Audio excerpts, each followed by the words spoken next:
How are you doing tonight? This is the microphone that's set up. Hang on, let me see.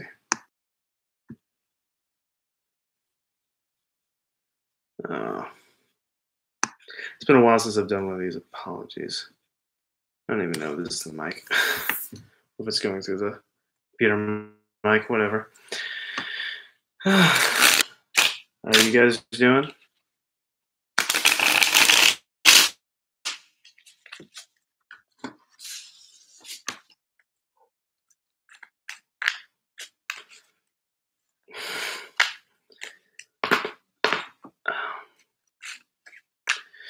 Good. Good to hear that you guys are doing well. Gonna wait for a few more people to show up and then we'll get on with the demonstration. Today has been a very, very lazy day for me. Yesterday, I worked 14 hours. So, yeah, I decided that today I was just going to sit around, do some grocery shopping, you know, so that I had food for the week and then just chill out for the rest of the day. So that's kind of where we're at.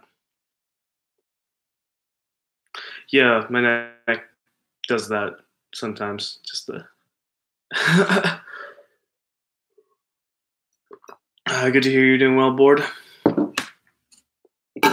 Do we have anybody else watching other than the three of you? Apparently, I don't know if this little counter is correct. Oh, 4. Okay. Hello and welcome, everybody. I remember one of these live streams picked up speed a little bit quicker. It's been a while since I've done these. You guys don't care about me anymore.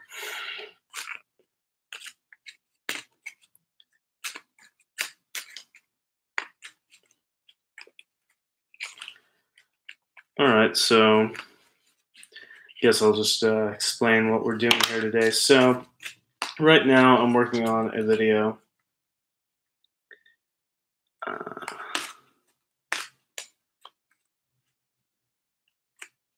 Oof. Hope your recovery goes well. Awkward. So right now I'm working on a video. It's a bit of a documentary video. So I'm filming it over the course of like a month or so, where I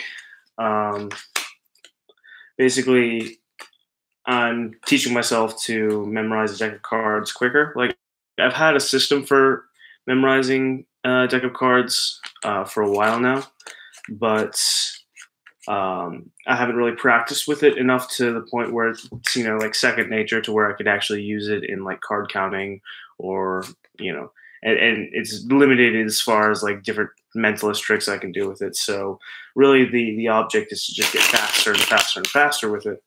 And so that only comes with practice. So what I'm doing right now is I'm just memorizing a deck once every day. And the way that I found to where I get anything done is it only my entire life. And every time I would try, I would work out really hard for a couple of days. And then after those couple of days, I'd be so beaten up and tired that I would just give up. And so over the past few months or so, I have lost close to 20 pounds. So I'm very close to my goal weight. I feel like if I lose another 5 pounds, I'll be golden. And that was only because I started doing little changes that compounded over time. So I'd work out, like there's a little exercise room in the office that I work in. So I started off with every time I get up to get a cup of water or go to the bathroom, I'd go to the gym, the workout room for like 5 minutes. And so that ended up being like 20 minutes of working out a day, mild, and that helped me work up to the point where I could work out more and enjoyed it more. And then I started getting back into martial arts with building a punching bag and all of that. And so it was these small incremental changes that compounded over time. And that's the best way that I've found to get anything done in life, is that you can't expect an overnight change. You just have to start with things that you can do and work your way up to the things that you want to do. So that's the same way I'm approaching this card memory. So is memorizing a deck once a day very impressive? No. But it's the only thing that's going to get me to work up to the point where I can memorize a deck through second nature, right? So right now, I can memorize a deck in about 5 minutes, give or take. So we're going to do that tonight, and we'll do some questions. So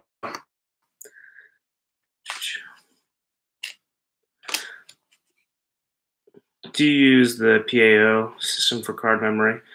I'm not quite familiar with the PAO. I mean, I assume that's an acronym for something. I might know what you're talking about, but I don't know that specific term for it. What I use is I just use a Mind Palace. So I have 52 pegs in one of my rooms, and I rotate it regularly, so I don't store things in there to be stored for long periods of time. So because I rewrite the information every time I do a card memory. And then, so this is my cheat deck right here. On each of these cards is my mnemonic peg that I have for the specific cards. So for instance, this 3 of hearts is heat, right? So I imagine the peg, right, that I'm putting this onto as something that is glowing red hot with heat, right? And so basically the way that I organize the mnemonics for the cards is that it rhymes with the number or like the name of the card. So it either rhymes with the number or like king, queen, jack. And it starts with the same letter as the suit. So all the hearts mnemonics start with an H. All the clubs mnemonics start with a C or a K, and so forth. So that is how I organize my mnemonics for the cards, and that's what we're going to do right now. So I have been shuffling these last like 5 minutes now. So should be good to go.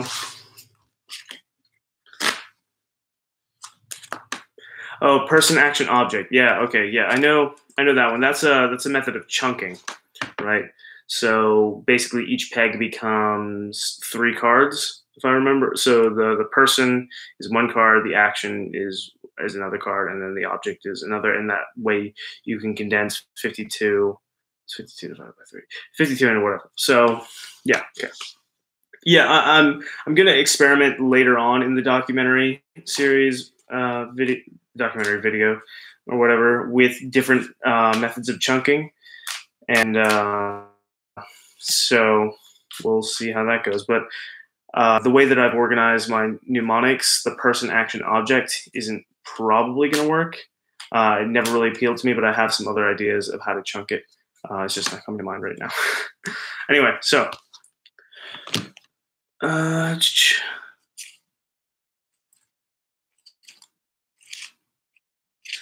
agree with the exercise advice. The only way I was able to do 100 push-ups is by doing half push-ups and planks, because I couldn't actually do 1 push-up at first. You do what you can, improve slowly. Yeah, exactly. Have you tried lucid dreaming? I've lucid dreamed a couple of times, but it was by accident.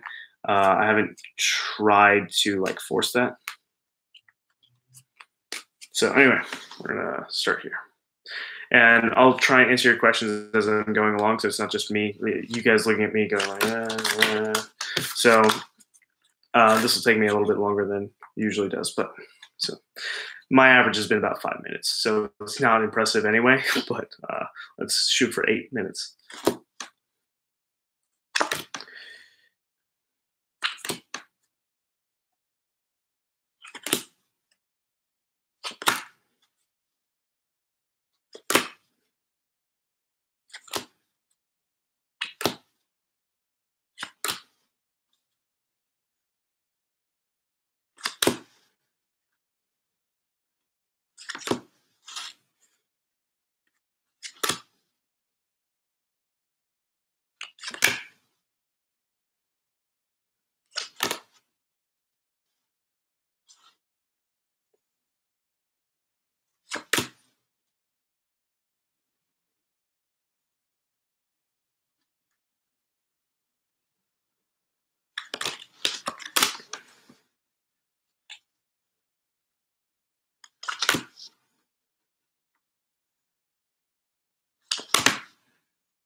Have I tried not being a virgin?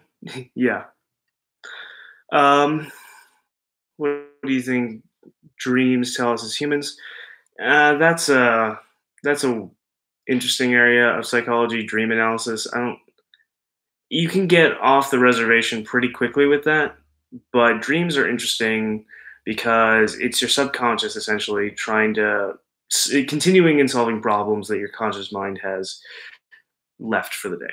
So, and it's also recycling sensory information that you have stored in your memory cache and sort of flushing that out so your brain is rejuvenated and rested and all that. So, what's interesting is that because it's not a consciously driven process, there are different problem solving mechanisms at play. So your brain can actually figure out things that you didn't previously know or show you things that you didn't previously know, which is it's a very interesting thing.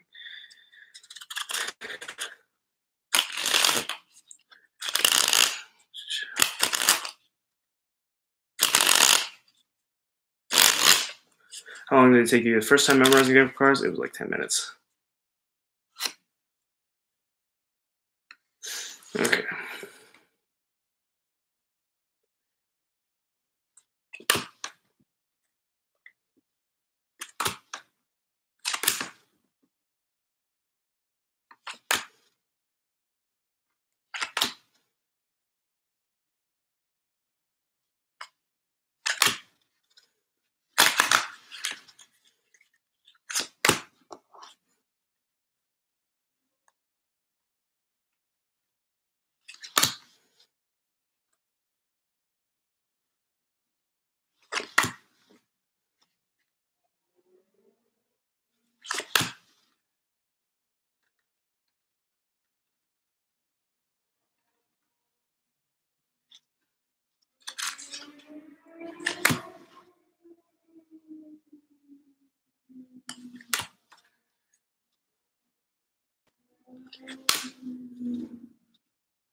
Okay. Questions time.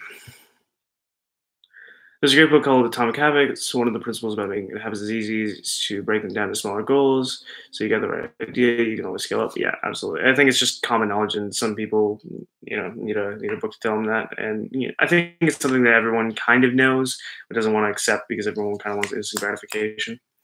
How long does it take for? Okay, yeah, we're gonna answer that one.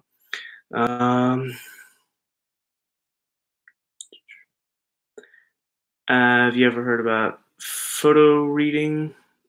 Don't believe that I have. Are you spelling do you mean like photo as in photograph, like PHOTO? So I'm not quite sure what you mean there.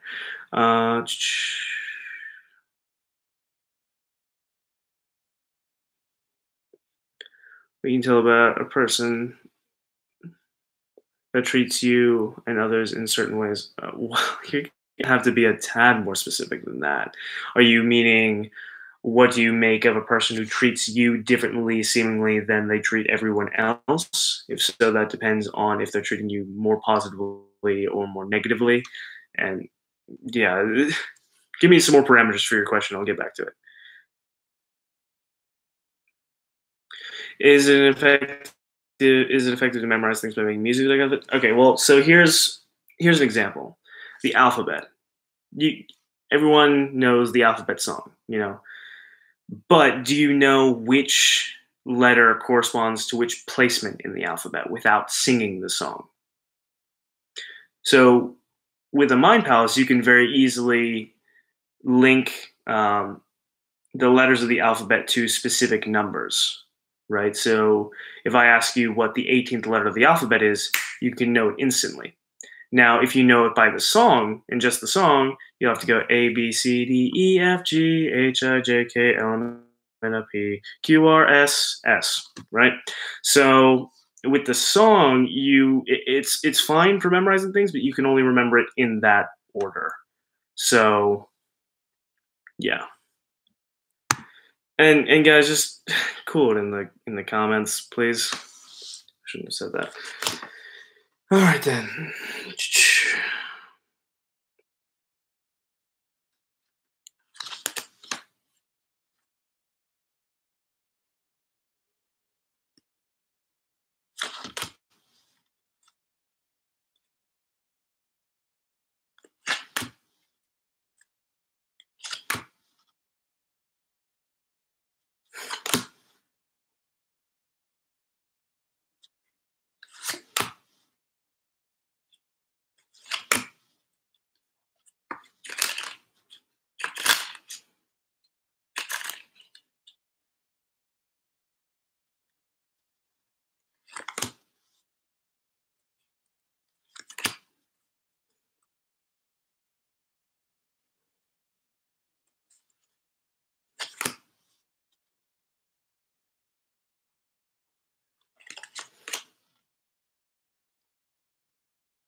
All right, got the deck memorized, and yeah, that was about 8 minutes.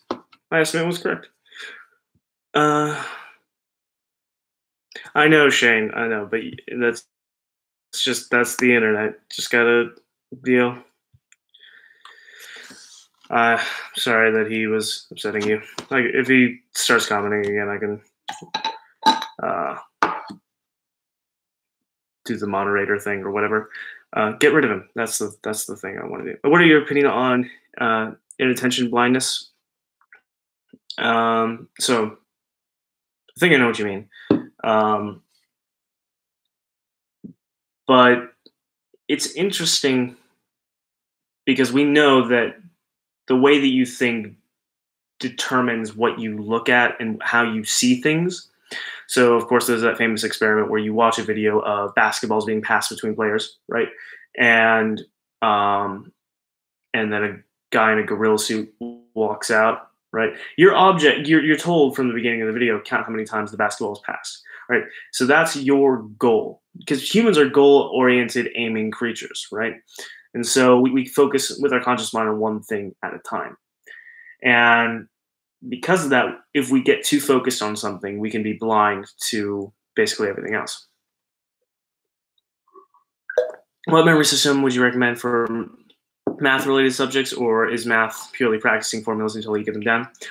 I prefer doing that. Like, for me, whenever I do math, I will always write the generic equation down before I actually get to work on a problem. Like, if I'm given a problem, I'll write the equations down that I need first with the x's and y's instead of the variables I need to plug in, and then I'll plug in the variables. Because it just gets you in the habit of that muscle memory. But you can use Mind Palace for that. I just haven't applied it to that, but in theory, you can definitely do that.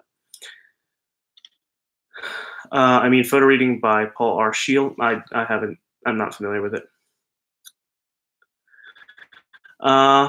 I've always had an issue with forgetting things after I put them in my Mind Palace. Any suggestions?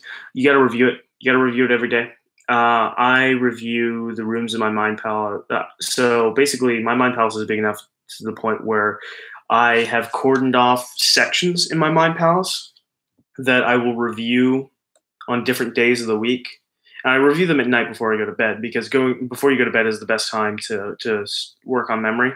Because if you go to sleep after having just done some memory work, those memories will solidify better. And tell you to do that with language learning and things like that. The closer you do it to when you go to sleep, the better. And so before I go to bed, which is also a convenient time, I will go through, if it's a Monday, I'll go through these 5 rooms. If it's on Tuesday, I'll go through those 5 rooms, and I'll basically just review all the information that's in those rooms that I've cordoned off on those particular days. So I keep it very systemized, and that upkeep is important because it's you don't want to think of the Mind Palace as like a permanent storage facility. You want to think of it like a halfway house to your natural memory. So it's one thing to have something stored in your Mind Palace, and it's another thing for that something to be just something that you know, right? I know that E equals MC squared. Not because I've stored it away in my Mind Palace, it's just because I've heard that equation so many times that it's part of something I know. I know that the Earth goes around the sun. Why? Because I just know it. It's been something that I have heard and seen so many times that I don't need a memory system to remember it. So the more times you review the information in your Mind Palace, the more likely it is to be solidified in your natural memory. And once that happens, you can actually reuse those rooms and those pegs to remember new information. But the constant upkeep of your Mind Palace is very important. Also, you might want to reassess what you're using for the Mind Palace. If your image of your palace in your mind is not clear enough already, then it's going to be more difficult to store things in there long term because your mind is going to so like it's better to have a physical location that your Mind Palace is based off of, and to have gone through that location in the same journey every single time, several times, many times, and gone through it in your head to the point where it's always there. You can close your eyes and it's there, clear as day. You don't want to start one from scratch with just your imagination. I've had a lot of questions about that. I don't recommend it. Yeah.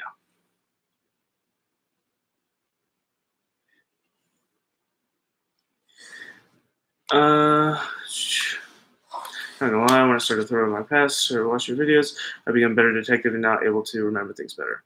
In my PA, don't mind. Okay, don't mind the last one. Well, I'm glad my videos have been helpful to you. Yo, I've been listening to Mind Readers, love the show, but could you laugh a little bit less loud? I don't want to be a dick, but I always have to turn it down because I don't want my eardrums to explode. That's perfectly fine criticism. I actually have been editing down my laughs in the podcast because of that. Also, I'm trying to get better at compressing. So, little audio on your geekery here. Compression is when you take the bottom levels. So if I speak really quietly here, and you take the top levels, if I'm yelling up here, and you sort of like compress them to where the quiet stuff is closer to the loud stuff and the loud stuff is closer to the quiet stuff. So everything is a little bit more even in volume, regardless of how it was actually spoken. So that's something I've been working on as far as the editing is concerned, and that should be helping with, I don't know if that's been helping at all, but it certainly has, as far as, in my listening of it, has decreased the problem of the laughter. So just goes to show that it would have been a lot worse had I not done that. I'll try and get better. I like using Mind Palaces to remember important principles for goals. I believe the ancients used them to memorize not just speeches but also moral teachings. Yeah, I suppose. But in pre-literate societies, oral traditions you didn't necessarily need memory systems for memorizing everything, but you certainly can use it for systems of moral principles and things like that. What do I do to continue being motivated? Well, it depends on what you're trying to motivate yourself to do. The biggest thing is to just not let yourself get bored, keep things interesting. But also have a system. You want to hit a middle ground where you're not always lost, but you're also not bored. Right? So you need a system to keep yourself grounded, but you also need to keep things changing. Most of the thoughts that come to my mind are irrelevant and unimportant. How to control thoughts. Can we do that? Meditation helps. Do you think it's better to use the first image that comes to mind? It's likely to stick better. Yeah. I try and use multiple images of the same thing to solidify it, especially for card memory. Speaking of which, let's go through this. All right. Oh, it's always bad if I can't remember the first one. Oof.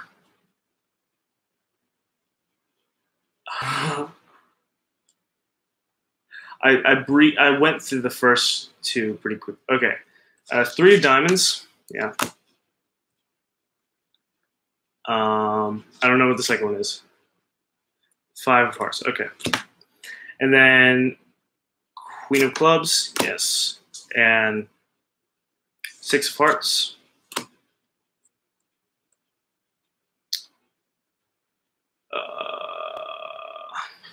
Fuck.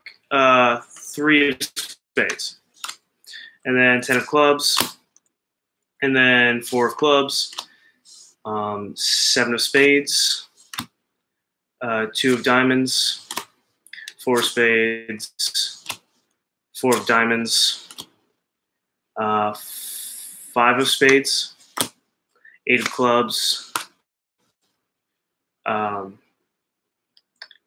ace of clubs, 6 of spades, come on, what's this one? Oh, ace of hearts, and then 8 of hearts, and then jack of diamonds, I don't know this one, jack of spades, 7 of diamonds,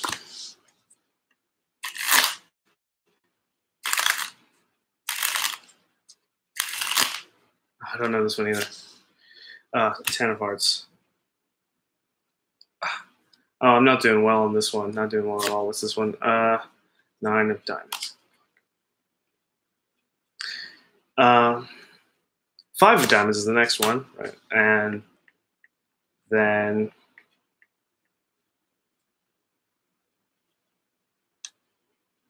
this one. 2 of spades. I am not doing well on this one, you guys. 2 of clubs though, and then oh god damn it! I'm like remembering every other one. Oh, this is annoying. I mean, let's answer some questions here. What are your thoughts on cold reading in general?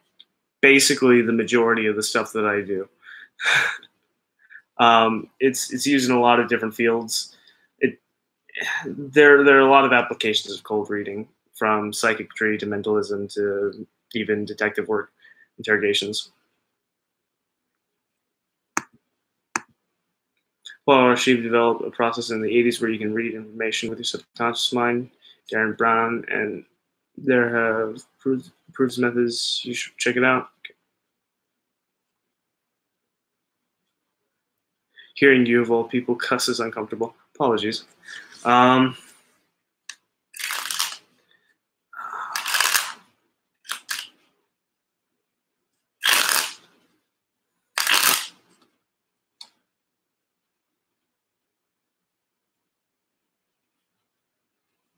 don't know this one. 6 of clubs. And then King of spades, King of hearts, King of diamonds, Jack of clubs, 6 of diamonds, 9 of hearts, 8 of diamonds, Ace of spades, 10 of diamonds. Did I miss one? Oh, I must have missed one. Okay, Ace of spades, 10 of diamonds,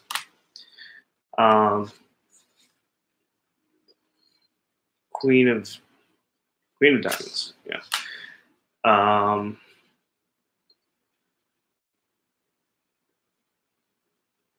Queen of spades. Yes.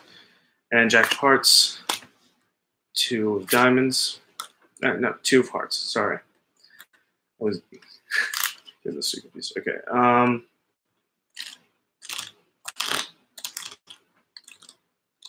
3 of clubs. 3 of hearts. 8 of spades. 5 of clubs.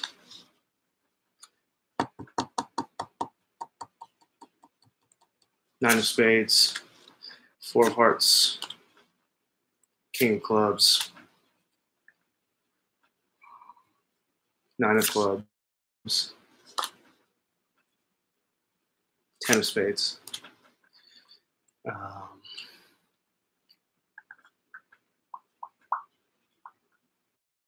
7 of clubs, ace of diamonds.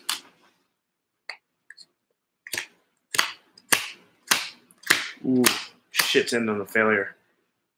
Ooh, I don't know this one. Queen of hearts. That's the easiest one because, you know, the peg for this is the Queen of Hearts from Alice in Wonderland. It doesn't get easier than that as far as peg mnemonics. Can you suggest what a basic course of wannabe detective consists of? I mean, any books or anything in particular? Oh, God. It depends, you know, right? Like, I mean, I'm going to college for I'm majoring in psychology, minoring in anthropology and forensic studies. So, I mean, that's kind of like the most broad course load that I could find that relates to sort of what I want to do as far as criminal investigation, criminal psychology, forensics, things like that. So look into textbooks on forensics, criminal profiling, Mind Reader, not Mind Reader, Mind Hunter is a good book. You know, like Baby's First Criminal Profiling. Look for textbooks on criminal profiling, textbooks on forensics, things like that. You're going to want to go more, you know, textbooky route than, you know, pop psychology route. The record for memorizing a deck of cards is 12.74 seconds. That's crazy. Not only do you have to memorize the deck, but you have to flip through them insanely fast, which is its own skill. Thanks for the tips earlier, but I've been having an issue with not being able to forget things I want more than.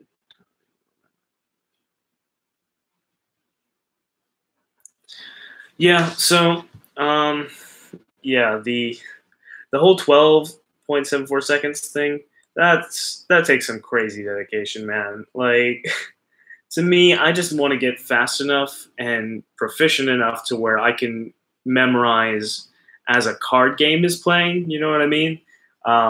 Like that would be my like preferred speed. Because beyond that, it's not super practical. It's a lot of effort for little return. I'm never gonna beat that record because I'm not gonna put that much effort into it. I hate specialization. That's my biggest fear in life. And the last thing I'm going to specialize in is card memory. I do it because it's a useful skill. But if I do it to that point, it ceases to be useful to me. What am I going to do? Another read a fan's image? I'll do one eventually. I have a whole folder of emails of nothing but pictures, but I'll get to it. Anthropology is the study of people and cultures through kind of like an excavation lens. I mean, it's the study of people and cultures, whether you're observing those cultures and things, or you're excavating archaeologically, and so it's an interesting blend of archaeology, cultural studies, and psychology. That's kind of the best way to put it. I haven't started taking any classes in that minor yet. Unfortunately. Next semester I will. Right now I'm just finishing up my gen ed stuff. So I agree with not the most practical thing, but it shows what you can do when you're dedicated enough.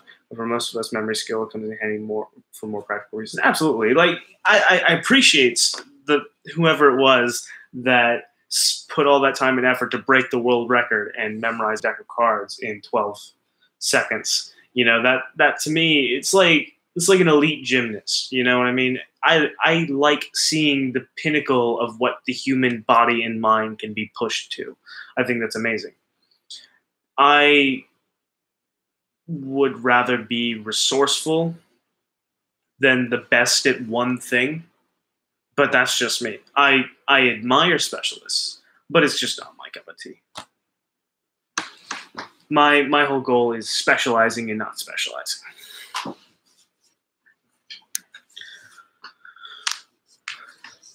Any more questions, you guys? Jack of all masters. Yeah, we. For those of you who don't know, Logan from Observe and I have a podcast called Mind Reader, and we talk about being a jack of all trades, master of none. We talk about this, him and I going back and forth in, I think it was episode 1. But yeah, so if you guys haven't seen Mind Reader, please go check that out.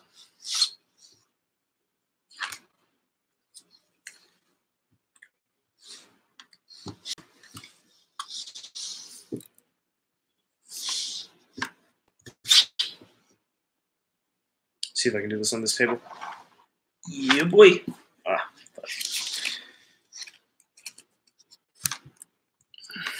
had a similar issue. The main way I lost was that I first stored my mind palace. The main way I lost what was first stored in my mind palace was to replace everything in it and repeat a bunch at first. That way my new storage overpowers the old stuff. Yeah.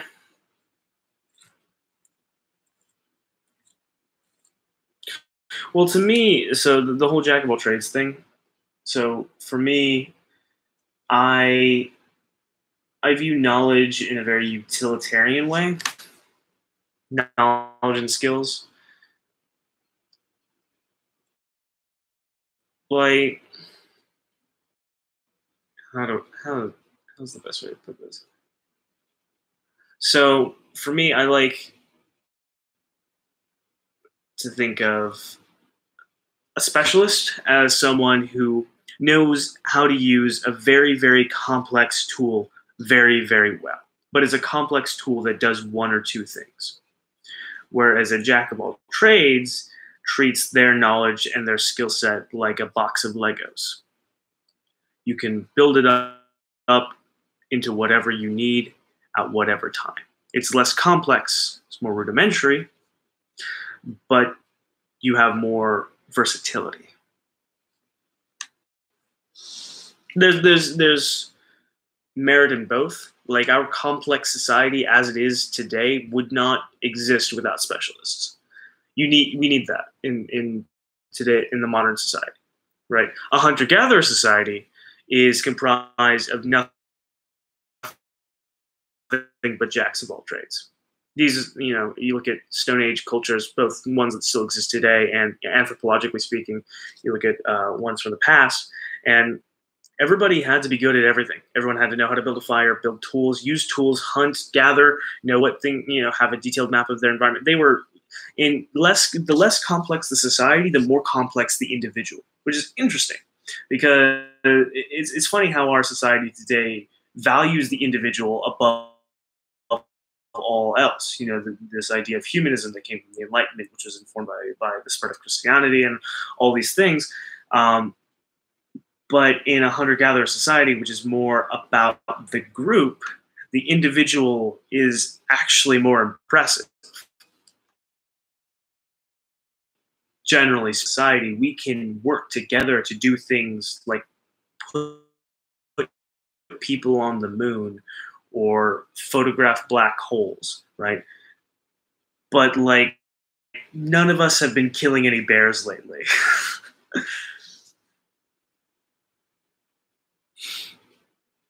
What university are you going to? I'm going to the University of West Florida. Could deductive skills have a relation with IQ? If you could improve your deductive skill, couldn't you theoretically improve your intelligence? I know that the work done in the field of can you improve IQ is kind of depressing. It doesn't seem like we can really do much to improve IQ. IQ varies. It fluctuates about 5 points, depending on like how well you're doing on a particular day. If you're having a particular good day, you might score about 5 points higher than you would on your average. And if you're having a particular bad day, you might score 5 points lower. And then your your crystallized IQ doesn't go down as you age, but your fluid IQ does, and that seems kind of how IQ changes, but it doesn't seem like you can significantly improve your IQ. It has to do with gray matter density in your decision making and higher thinking areas of your brain. So your prefrontal cortex and the density of the neurons, right? And that is largely determined by genetics and early nurture. So like the nutrition that you get in early development and the stimulation that you get in early development, and as well as your genetics. Those all play major roles in how your brain develops, and by that token, your IQ. As far as a relationship between IQ and deduction, IQ is kind of, if you want to be reductive about it, it's about how well you learn and how quickly you learn and how well you can manage multiple ideas at one time. If you want to look at it from like a personality view, so like the Big Five personality test, which is kind of the standard test that psychologists and businesses use to evaluate people. The openness trait is the only one directly associated with IQ, and that's sort of the creativity trait. It's your ability to balance multiple ideas at one time. So there are multiple angles you can look at it, and certainly problem solving and this whole deduction thing that we do. Yeah, it is dependent upon IQ to an extent. You can certainly get better. Maybe someone with a lower IQ will never get as good as someone with a higher IQ, as long as that person with a higher IQ applies themselves as much as the person with a lower IQ. To me, like as far as skill set acquisition, that's different than your IQ. Deduction is a relatively easy thing to do, but it's a hard thing to do. The skill set, a person with a higher IQ might learn it faster. And at that point, it's just like your starting places are different. A person with a lower IQ might be starting back here, but they can learn how to observe better, and they can store things in their mind palace, and you know, it might take them longer, might be slower process to get to a proficient level to where they've made reading people and nonverbal communication reading and that sort of problem solving second nature. You know, it'll take a person with a higher IQ less time, but you know, it's just a matter of starting places, and it depends on how much effort you put into it. Just if you are a person with a high IQ thing, you don't try, right? So that's where trait conscientiousness comes in, going back.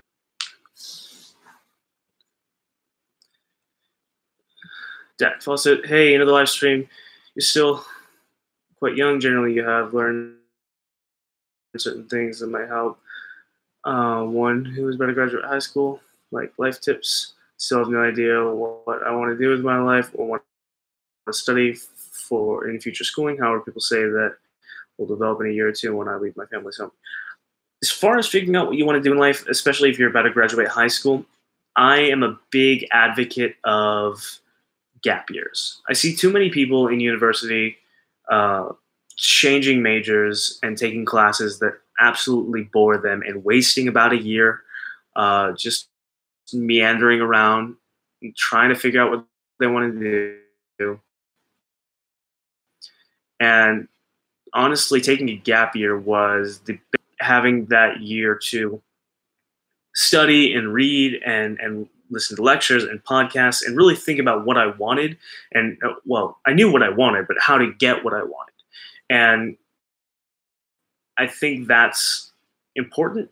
I've always been a person since I was 14 years old who knew exactly what I wanted to do. My goals and my dreams have sort of evolved as my understanding of how things work has evolved, but the core of it is still the same. I still want to solve crimes. And that's kind of the gist of it. I want to study people and understand as much as I possibly can. And so for me, when it comes to giving advice to people who don't really know what they want to do, I have to admit that I can't quite relate, but I do think that taking a little bit of time better than jumping in straight away. And you're going to have a lot of people tell you, oh, no, that's a horrible idea. If you don't go into university right now, then you're never going to go. And sure, that happens to some people, but those were probably people who wouldn't have enjoyed university to begin with. So yes, the longer you wait to get into university, the harder it can be to get in, but it doesn't have to be. So take your time and figure out what you want to do. None of us have been killing any bears lately. I feel suddenly very self-conscious about my near-death toll count. I don't even know I had one. I didn't even know I had one of those. There we go. I don't deny a genetic component, but it seems strange that you can't, because I would think IQ has to do with skill, albeit multiple ones, such as the ability to discern patterns. Also, IQ test is timed and done once. Imagine a determined person willing to constantly improve themselves may do well on traditional tests, but they can probably improve. So the thing with IQ is it's not. So with the brain game tests, they're doing what you're describing, what you're thinking of. So with the brain game tests, you get better at but your ability in other areas is the general ability of your brain to solve problems and work on things. You can think of it like that. If your acquisition of a skill doesn't generalize out to your greater cognitive functions, it's not improving your IQ. You're getting better at the skill, but your IQ is not improving. Your IQ is just your baseline level, if you want to think of it that way.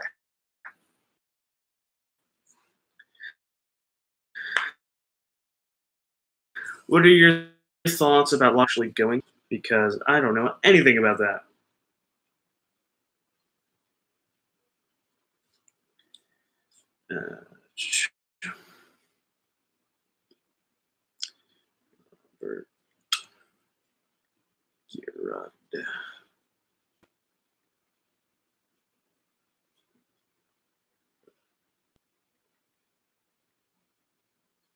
Done.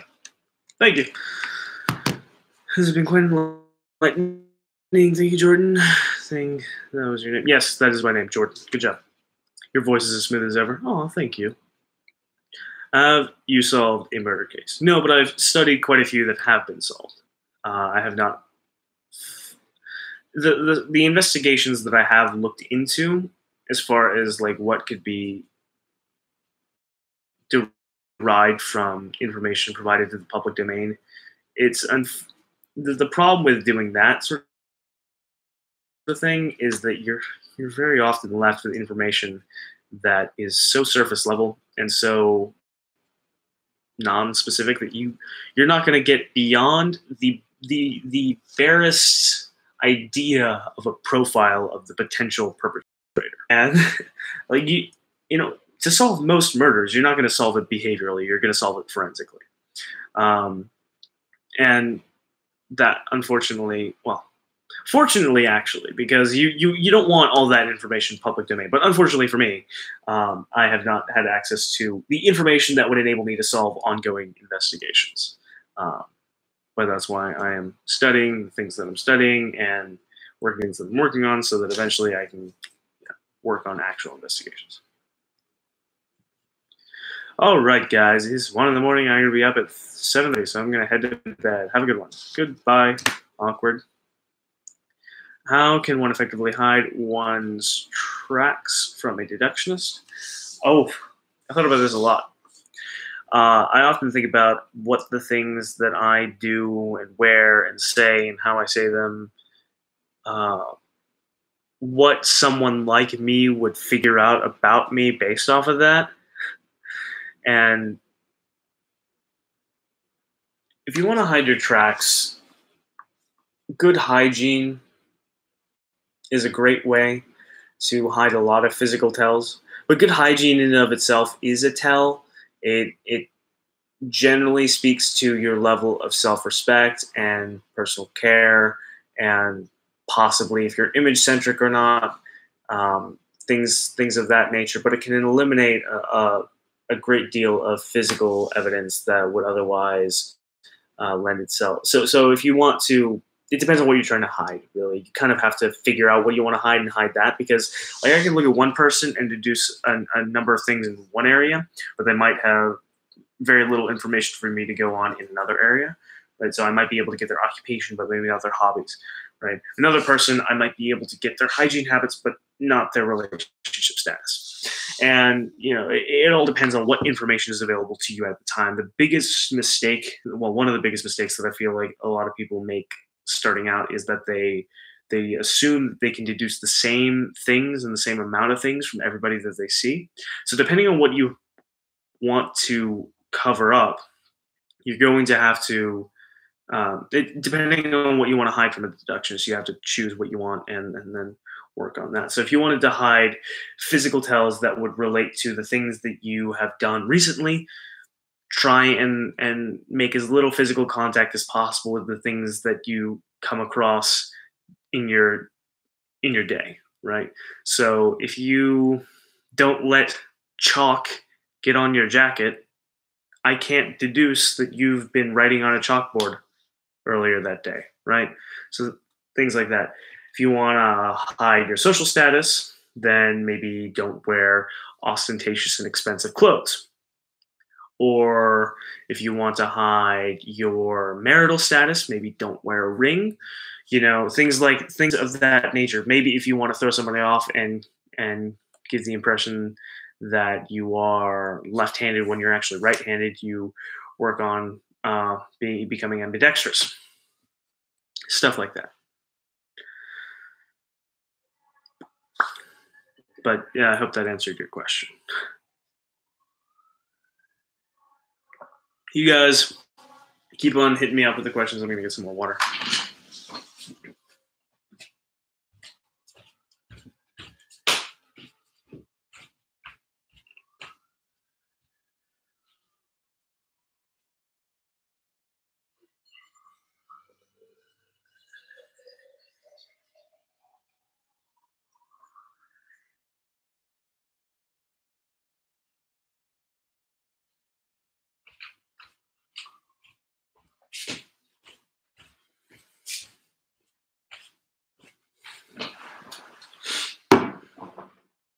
I'm back, and severely disappointed in the lack of questions, you guys. Come on.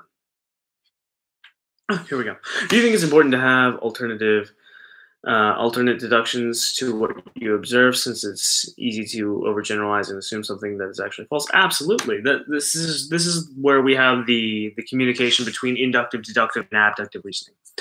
So if you want to get reductive about it, deductive reasoning is what you use in interpreting observations as such.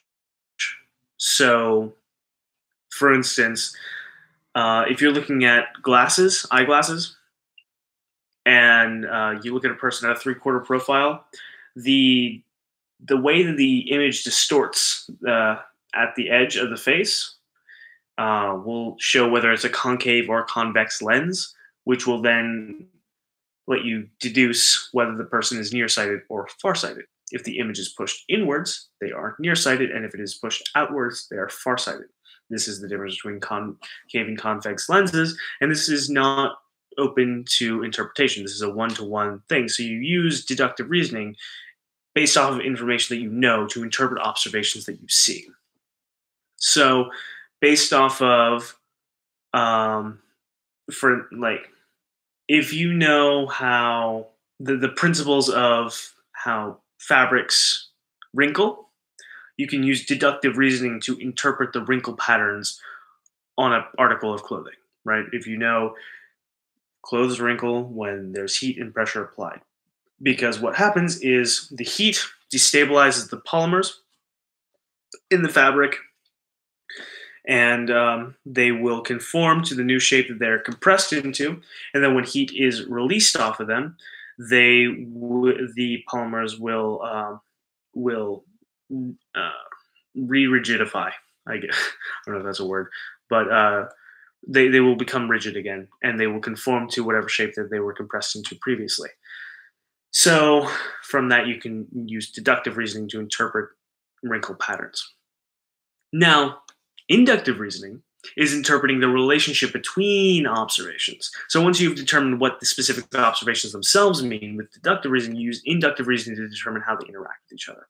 So you can determine how if a shirt has been left in a laundry basket after being taken out of the dryer, it will have a much different wrinkle pattern than a shirt that was instantly hung up after being taken out of the dryer, and then someone just put it on and leaned back in a chair. That will produce a different wrinkle pattern, and that will produce a different wrinkle pattern too if the person took it out of the dryer and immediately folded it. Right, so you use deductive reasoning to determine that. But then, so like if someone left it in the basket, there would be even and random distribution of wrinkles across the article.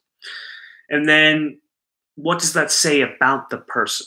This is where inductive reasoning comes into play, and then you take that into account with their posture, their level of self care at the moment. So, a person who leaves their laundry in the basket could either do that out of pathological laziness, um, or the busyness, or something has come up, or someone else did their laundry.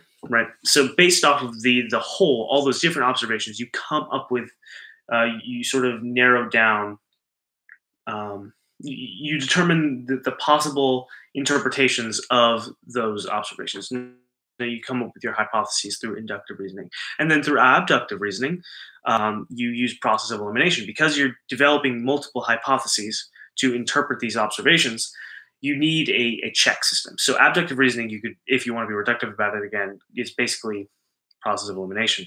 So you take these different hypotheses and you line them up with all the information that you have, all the data, all the observations. And if a hypothesis doesn't align with all of the information, then it's a fault. Then it's impossible, right? So this is where you have once you've eliminated the impossible, whatever remains, however improbable, must be true. So basically, what that means is all the observations, they exist, right? They're true. If you've interpreted them properly, which is dependent upon your knowledge base, right? That was the deductive part of the process. So if you have interpreted them properly, you can't deny the fact that they exist. So if you have a hypothesis that contradicts the existence of an observation, that hypothesis is wrong. That's where abductive reasoning comes into play. So I hope that answered your question.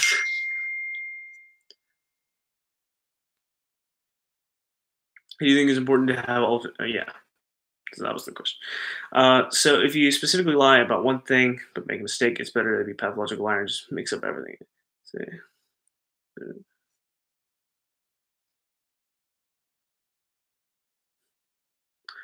there are no questions, tell a life story. I'm sure we're all curious, or at least I am. Drama, comedy, romance. Haha.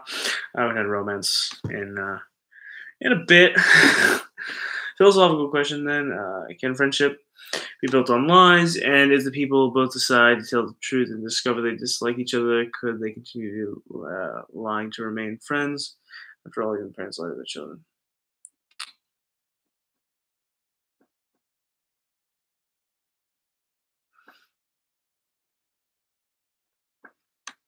So, yeah, a friendship can be built on lies. It depends on the severity of the lies and the intent behind the lies. It that determines if the friendship could be salvaged after the truth comes out. If it's a noble lie, right? Somebody's lying in order to protect somebody else. You can. There are circumstances where people can move on from that. But if the person is lying just to get something out of the other person, then likely that friendship is not going to continue. Hang on one second.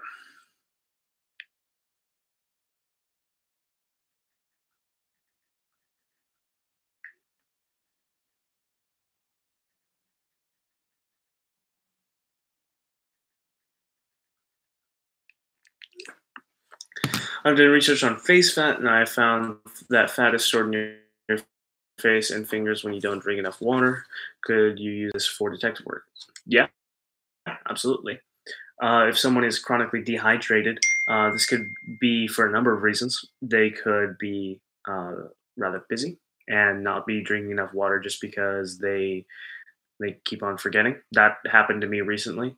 Uh, that could either so alternatively or compoundingly, perhaps the person is exercising more and they're not drinking enough water to keep up with the level of activity that they're doing. Perhaps the amount of water that they were drinking previous to exercising and to starting an exercise regimen was sufficient to keep them well hydrated. But now that they have started exercising and they're still drinking the same amount of water, it's not working out well for them. So yeah, you could definitely use that in a deduction to determine what they maybe what their situation in life is, and you would use inductive reasoning to develop hypotheses based off of the interaction of that specific face fat data with other things that you've seen, like levels of stress non-verbally. Um, Again, the clothes wrinkling patterns. When someone usually wears well pressed clothes and then suddenly comes in to work or school or class with a wrinkled shirt, that's one of the first signs usually that someone is rather stressed or uncharacteristically busy. So yeah, you could definitely use that in a deduction. Uh, are you aware of any writing based deduction exercises? To be honest, I've done a lot of reading people through text conversations because I've gotten a lot of people in the past who will message me on Facebook or somewhere else, and they will talk to me and they will ask for a deduction, and maybe sometimes they send a picture, but uh, oftentimes it's just I'm just basing it off of the conversation that I've had with them, and I get quite a bit of information from that. Um, of course, with a picture, it's loads more. But when it comes to writing, whether it's text or handwriting, you're looking at the word choice, the syntax, the sentence structure, how they say things, what they focus on. All these things tell you about them, right? If you're dealing with handwriting specifically, then you can determine the mood of the person based off of the pressure of the pen or pencil left on the paper, the how quickly they were writing, how much effort they put in and care into the legibility of it, all those things. Um, of course, with graphology, you can also determine who wrote it if you have a proper exemplar. But I don't think that's quite what you were getting at with your question. Um, with text, typos are important. What sort of typos that they're doing, any commonalities of the typos, can tell you like how they're positioning their hands or how quickly they're trying to text things, which can tell you about their current mood, things of that nature. But yeah.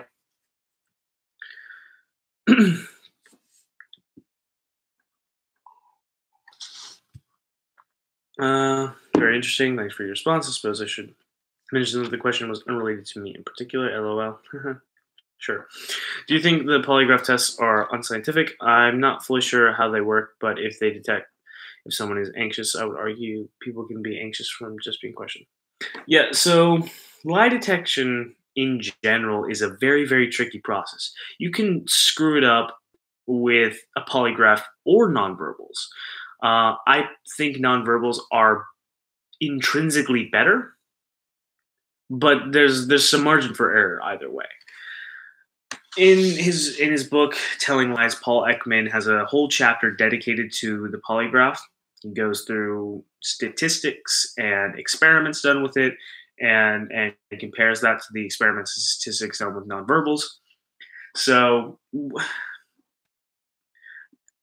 just like a microscope, a polygraph is just an analysis tool. It doesn't tell you. It doesn't give you any answers. It just gives you a type of data. The traditional polygraph gives you heart rate. That's it. Your heart starts beating faster. Why? Because you need more blood pumping. Why? There's a number of reasons: arousal, anxiety, fear, anger, a number of different emotions. And there have been a lot of tests to determine if different heartbeat rates or different changes in heart rate correspond to specific emotions. Nope. But there has been a lot of work that shows that there are universal expressions for emotions. So one of these things seems superior to me. The best polygraphs also measure skin temperature and perspiration. But these things you can also get to a certain extent in a traditional interrogation. You can measure skin temperature through a handshake, as well as perspiration, also through observing, though it's not as accurate, of course. But the environment and situation so much to where now you're no longer having a conversation. As soon as someone gets hooked up to a machine, the dynamic of the interrogation or the dynamic of the conversation changes fundamentally. That in and of itself can produce anxiety. And there's been a lot of work done into different false tells as far as nonverbals are concerned for you know, disbelieving a truth, right? The fear of being disbelieved if you're telling the truth can be a big thing that innocent people in interrogations can be prone to. And a polygraph's going to pick that up just like it would pick up a genuine lie, right? It's just a change in heart rate. So I'm not a big fan of the polygraph, and I'm glad that it's not admissible in court. I think there's a good reason for that, and I think nonverbals are intrinsically superior.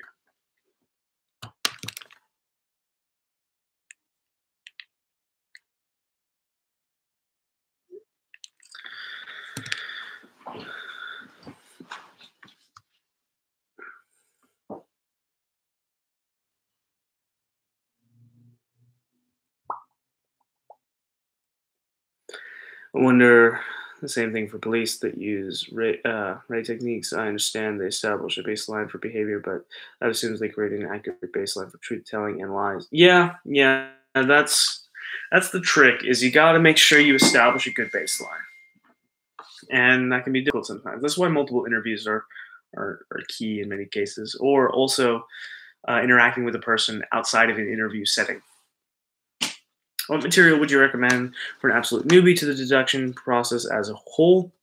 I have a playlist called Bare Bones for Beginners Guide, and that's like, if you go on my channel page, you scroll down. It's like the second playlist column or whatever. Right underneath uploads is that, and that gives you, like, just watch that. I think it's like 8 videos from start to finish. I'll give you the baseline of what you want, like the essentials for the deductionist in training. As far as books are concerned, Marie Konikova's Mastermind: How to Think Like Sherlock Holmes, Ben Cardall's The Monographs, great places to start for nonverbals. Emotions Revealed by Paul Ekman and Telling Lies by Paul Ekman is going to be all about the face.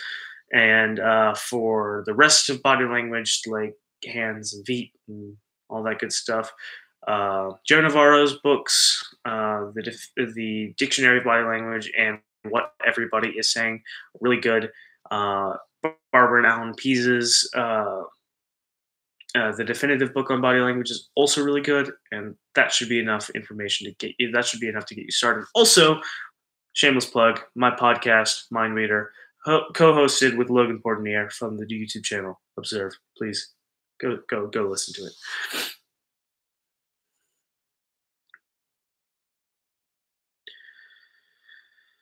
What material would you recommend for now? Oh yeah, okay.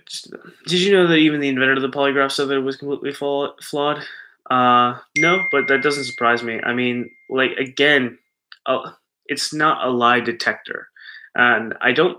If he said that, I don't think he intended it for it to be seen as a lie detector. But that is unfortunately what people have conflated it to be. I'm glad that the majority of people today kind of are not buying into the polygraph, but it was very appealing to the more conscientious and conservative minded people of the post World War II era. Um, so, what type of art subjects and styles do you enjoy the most? What can you tell me from a person's preference towards certain types of art, visual art like paintings and sculptures? Well, so my favorite period in art, in Western art, that is the Baroque period, which comes after Mannerism, which came after the High Renaissance. And the Baroque period is kind of like this period where there's this emphasis on drama and humanism, and it's just so many beautiful pieces. Um, and then my second favorite uh, period in art history is Surrealism, which is probably the only art period in the 20th century that I actually like. um, as far as what you can deduce about a person based off of their preference in art, a lot of that is subjective and dependent upon the person's personal experiences. If they don't have like like if a person expresses philosophical understanding behind art, that can certainly tell you a lot. But beyond that, um, I think there would be more to be derived deductively from s- art that a person actually creates themselves rather than just their preference in art. I mean, you could get some things about personality, but you could also get those same things about personality from like the way that they dress. So I would stick to that more. Some murderers have passed lie detector just because they're calm. Yeah, well, I mean, psychopaths don't. Yeah, psychopaths often fool polygraphs, and there are plenty of ways to fool polygraphs. There's plenty of ways to control your heart rate. Are you in college now? Yes. To what extent do you think graphology is accurate? It, well, like a lot of things, it depends. It depends on the circumstance, what you have available, and what you're looking for. Like, if you want to determine the mood of a person through graphology, well, all you're analyzing is the pressure of the pen or the pencil and the speed at which they were writing it. That can tell you sort of the specific circumstances of when they were writing it. If you're talking about figuring out who wrote something, then you need a good exemplar. And even then, you know, there's a margin for error. I think it's an interesting field with a large margin for error, but it's just another tool in your toolkit. I think is the best way to look at it. It's the best way to look at all of this stuff. It's another. Why do I keep looking up? Sorry, I just got a text from a friend. Why do I keep looking up? It's because I think better when I look up.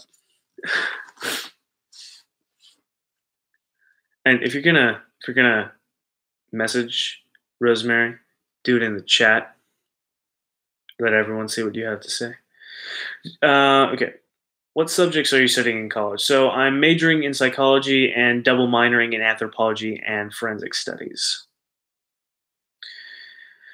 Did you read Mastermind? I think she mentions how Sir Arthur Conan Doyle helped to prove that a man was innocent of a crime in real life. Yes, I have read Mastermind twice now, and yeah, I remember that part very well. And also, I read about that in a book on criminal profiling that I'm struggling to get through. It's a textbook, so it's not like Mindhunter, which was more like for general audiences, but yeah, no, he also pioneered the appellate court system in the UK, which didn't exist before, uh, because there were a lot of people who were wrongly convicted, and several of which he helped to exonerate, but there was no system to appeal the court rulings. So even though he had the evidence, he didn't have a means of releasing these people. So he pioneered the appellate court system.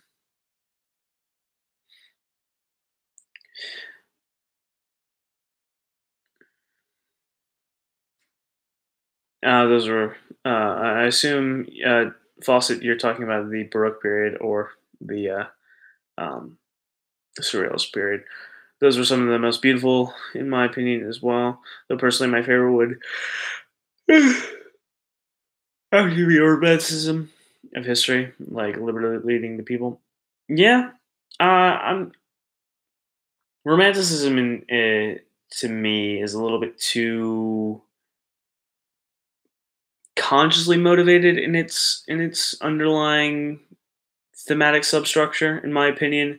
I prefer the Baroque period because it was just broad conceptual ideas that were given voice, letting the subconscious speak, the collective human unconscious speak.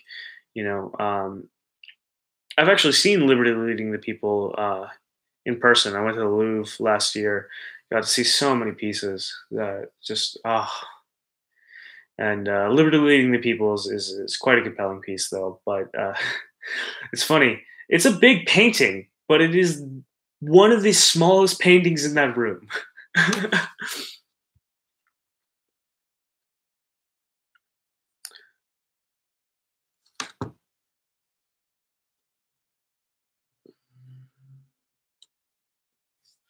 They say that psychopaths are geniuses when it comes to schemes and hiding their true selves from others. What do you think? I've studied a lot on psychopaths. I've read several books on it, including The Mask of Sanity, which is like this much of psychiatric case studies. It's it is as dry as it sounds, and it was written in 1950. It's like the seminal work of on psychopathy. Before that book, the term psychopath did not mean anything, and he really, Dr. Cleckley, um, standardized that term and developed a theoretical model and everything, and actually developed a checklist that we still use today to diagnose psychopathy. So it's a great book if you can get through it. But God damn it. Oh man, but yeah, psychopaths. The thing of the matter is that they have functional MRI scans of psychopath brains have shown that they have um, low gray matter density in the paralimbic system of the brain. So the limbic system is sort of your brainstem, hypothalamus, and you think of it as your lizard brain. And the paralimbic system is the limbic system, as well as, I forget this region of the brain, but it's the part of your brain that's right behind your eye bones, right here. So it's beneath the prefrontal cortex, but above the limbic system. So basically, this whole paralimbic system is sort of the emotional center of the brain, if you want to think about it that way. So, like we were talking about with IQ, high gray matter density, or high neuronal density, determines how well and how quickly neurons can fire between each other. So higher density in a region of the brain means that communication is more efficient. So in the prefrontal cortex, or the higher thinking regions of the brain, high gray matter density means greater intelligence. In the paralimbic system, if you have lower gray matter density, then neurons are not firing as well, so you're less emotionally proficient than other humans, right? So psychopaths, for that reason, and it seems like there's a sort of cannibalism, and we know that there's a Darwinian acquisition of cortical space in early development. So, like for instance, if you take a newborn cat and you cover one of its eyes for about 2 weeks, and you take the eye patch off, they won't be able to see out of that eye. Like the eye is fine. The eye is a functioning organ, but the actual cortical space in the occipital lobe has been acquired by the other eye. So, so basically, what happens is if an area, if a region of the brain is not used in early development, that region will be cannibalized by neighboring regions. That cortical space. It's a Darwinian acquisition. So it seems to me that, and I haven't read any papers about this, but I should dig more into it. But it seems to me that psychopaths, because of the lower gray matter density in their paralimbic system, that gray matter, that neuronal density was acquired by the prefrontal cortex because basically across the board, psychopaths tend to have high IQs. Now, because of that, because they are intelligent but also lack emotional connection and the ability to create emotional connections. But this also, side note, this leads to them also not being able to conceptualize things. So, for instance, if you ask a psychopath what love is, they will equate it with sex, and it doesn't go beneath that. They have trouble dealing with things that are not concrete, which is interesting. But so because that, they treat other people like concrete systems, and because of their lack of emotional investment, they can manipulate those systems in whatever way they want. And because of their increased intelligence, they can manipulate. They are very cunning in manipulating these systems. So they look at a person like an engineer would look at a machine, and or a computer programmer would look at a program, right? They create certain inputs and expect certain outputs, and so that's how they manipulate people. What do you think is the test that determines whether one is skilled, deductionist versus a comparatively unskilled one? We don't really have a good test. Like, I've done a few challenges with other deductionists before of like, hey, what can you tell about that person? And then we see who can figure it out first or who figures out more. Same thing with like picture deductions and things like that. That's the best semblance of a test we have. I've thought about for a long time how to test one's abilities, and I never really found a good one for this skill set. Yet, Sir Arthur Conan Doyle believed two girls who claim to take photos of fairies just proves that people can compartmentalize things in their heads. Yeah, Doyle, I love him, but man, Kunakova explains pretty well why he fucked up with the whole fairy business.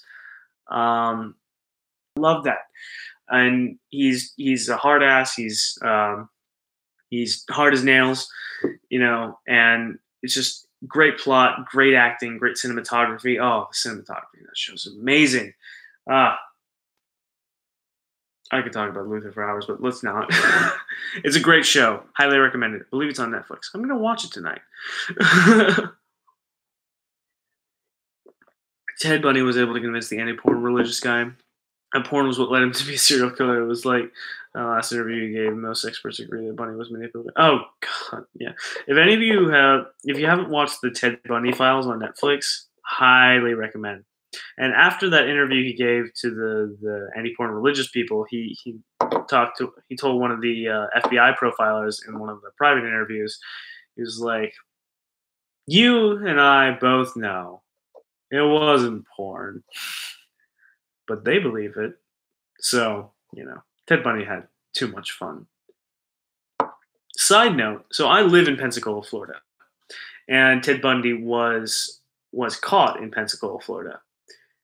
And so the place that I work at used to be the police department for Pensacola, the police department building. It's since moved and was acquired by the company I work for. And the office that I work in was the VIP cell. So for the particularly dangerous criminals, they would put them in there. And that was where they held Ted Bundy for a bit when they initially caught him. That was his holding cell. So my office was, for a short period of time, Ted Bundy's cell, and that just tickles my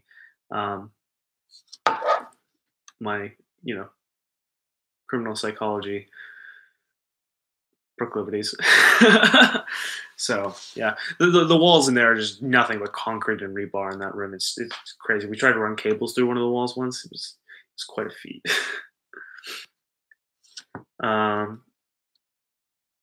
if you yourself have a question about psychology, where do you go for research? Google Scholar. Look for scientific papers.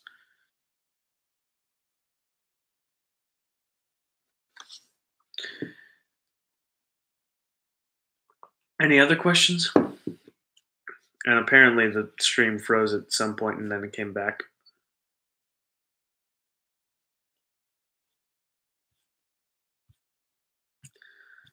Been an hour and a half.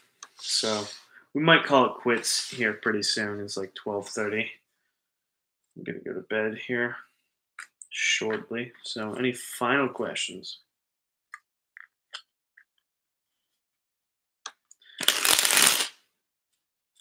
It's a level of planning by Michael J. Schofield in Prison Break Practical. Can it be achieved?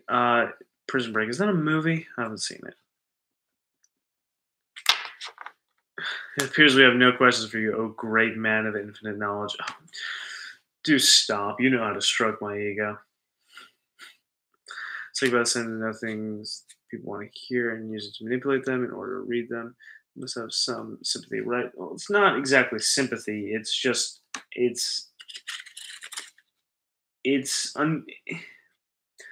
wouldn't call understanding computer code sympathy.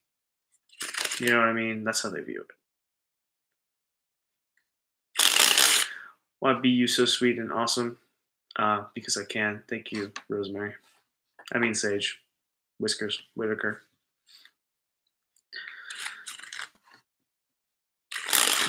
Prison Break is a series. Oh, well, I apologize. Haven't seen it. Can you explain how Conan Doyle messed up the whole fairy incident? I missed your explanation when the video froze. Oh. Doyle's... So Doyle basically, he examined the photos in every way known to science and determined that it was a single exposure. Those photos had not been tampered with. The fairies had not been added later. What he was missing was a little bit of critical thinking. Yes, one exposure. Yes, there was something that looked like a fairy there. He jumped the gun, and instead of thinking,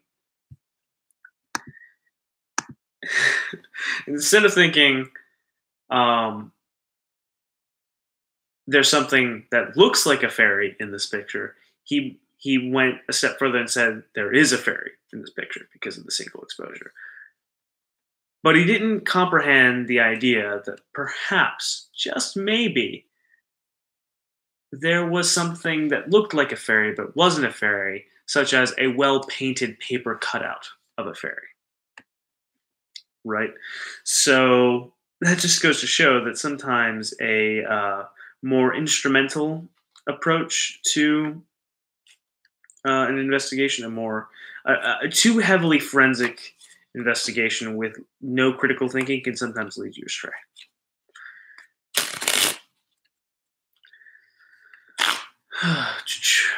There was a man who had all the knowledge and wisdom of the world he could ever derive.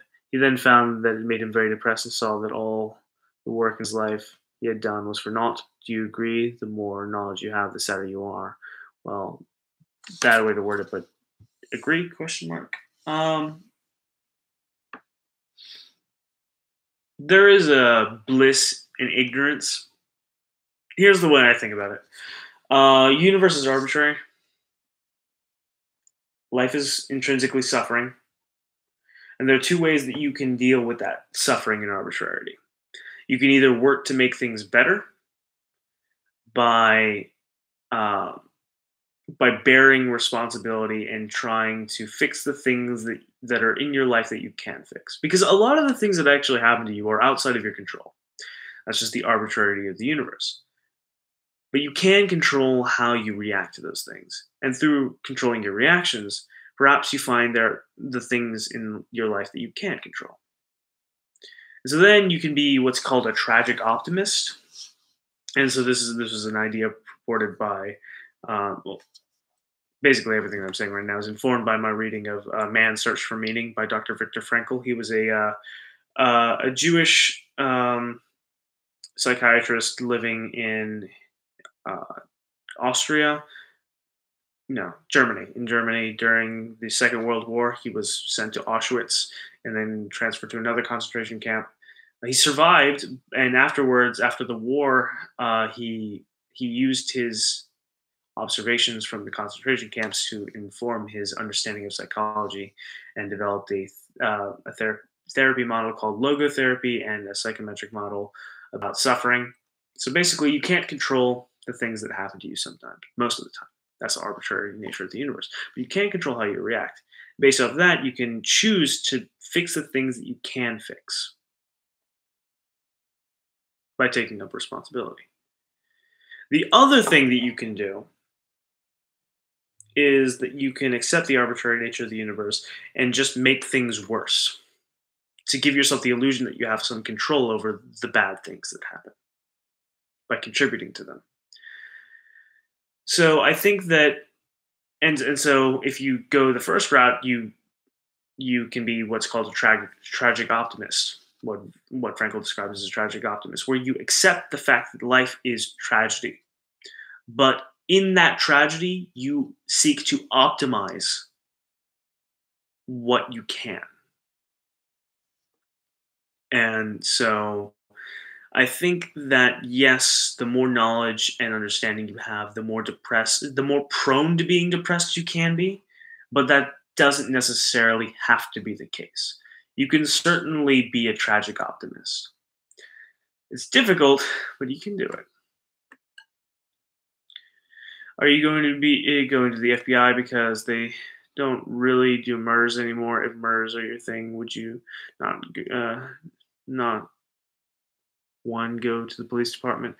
I don't want to work for the FBI or a police department. I want to get into private research, develop a research and consultation firm that researches investigative methodologies, interrogation methodologies, profiling, criminal psychology, um, and then in addition to giving education out to different jurisdictions that need it, also consulting as a specialist out on different investigations and different things. Interpol is also a potential for me, but less appealing because I'm an Italian American citizen, so I have American citizenship and Italian citizenship, so I could easily go to the EU and work and potentially go work for Interpol. So that's another possibility.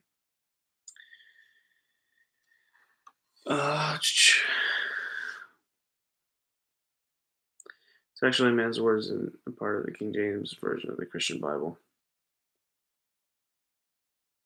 Which of the thing was it that I said? Be a jack of all trades, how not to get deep in anything specific, or how do we know where to stop? You sort of intuit it after a while, but basically, if you understand the core mechanisms of a field, the core principles of a field, then you can sort of get an idea how it works. You don't have to know everything about fabrics to understand how wrinkle patterns form, right? You can just understand how polymers destabilize when heat is applied, and then they rigidify after the heat and pressure has been released, and they rigidify in the structure that they were in the shape that they were left in, after being compressed. Right? You don't have to know everything about how fabrics are made or produced or anything like that to know that, right? So you cherry pick the data. You cherry pick the bits and pieces from different fields that are relevant to your overall goal. So you have to figure out what your overall goal is. Is your overall goal to read people? Is your overall goal to count cards in casinos? Is your overall goal to what? What do you want to do? What do you want to do? And that will inform what information you look for. Simpler you are, the easier things will be. You don't necessarily want more because you want to wear more. Yeah, again, going back to that, I think the thing of the matter is that monkey brain had to adapt to an ever changing environment, and so monkey brain figured out how to have how to think in abstract and conceptual terms. That enabled monkey brain to see the arbitrary nature of the universe, and that made monkey brain go crazy, and here we are. Your words hold so much meaning. I hope to keep them throughout my life moving forward, as well as hope many others hear and learn from you. Oh, thank you, Fawcett. Speaking of which, I'm going to study chemistry. Will I be able to work as a detective? Is there anything like consultants or assessors? Well, so a lot of forensic scientists are work on a consulting basis. A lot of them are professors at universities in different scientific fields, and they are consulted by um, the police on different investigations. So, yeah, you could definitely do that, or you could try and work exclusively for like the FBI or something, or police department as a forensic scientist specialist. So, yeah. Anywho, I'm gonna go to bed now. That yawn was that I don't even know what I'm saying anymore. Okay. Do you like John Sanford? Or his books helpful for detective work? I don't know. I haven't read them. Anyway, that's it. Good night, everybody. Thank you for tuning in. It's been fun. It's been fun. Okay. One for you guys. All right. Cool. All right. And arrivederci.